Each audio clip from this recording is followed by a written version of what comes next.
ఆస్తి కొరకు అల్లుడు మామను హత్య చేసిన ఘటన వెలుగులోకి వచ్చింది. అతడో ఇల్లరికం అల్లుడు.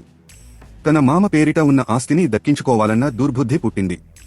అతడి దుర్బుద్ధి ఆలోచనలకు అత్త సైతం సహకరించింది. ఆమెతో కలిసి మామను గొంతు నులిమి హత్య చేశాడు. ఈ దారుణమైన ఘటన నిజామాబాద్ జిల్లా బోధన్ పట్టణంలో ఆదివారం వెలుగులోకి వచ్చింది. స్థానికులు, పోలీసులు తెలిపిన వివరాల ప్రకారం ఉద్మీర్ గల్లీకి చెందిన క్యామళ్ల శంకర్ మేకల కాపరి. అతనికి భార్య చిన్నమ్మ, 2 కుమార్తెలు ఉన్నారు. కుమార్తెలిద్దరికీ పెళ్లిళ్లు చేశాడు.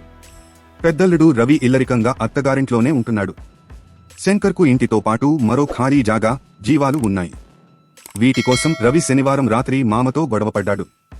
తర్వాత అత్త చిన్నమ్మతో చర్చించి మామను అంతమొందించాలనుకున్నాడు. మేకల కొట్టంలో నిద్రిస్తున్న శంకర్ను ప్రణాళిక ప్రకారం అర్ధరాత్రి వేళ రవి, చిన్నమ్మ కలిసి గొంతు నులిమి చంపేశారు. ఆదివారం తెల్లవారుజామున ఇంటికి తీసుకొచ్చి సహజ మరణంగా అందరినీ నమ్మించారు.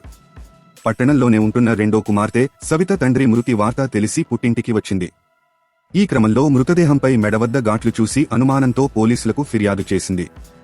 దీంతో విచారణ చేపట్టిన సిఐ వెంకటనారాయణకు హత్యకు సంబంధించిన ఆధారాలు లభించడంతో రవి, చిన్నమ్మలను అదుపులోకి తీసుకున్నారు.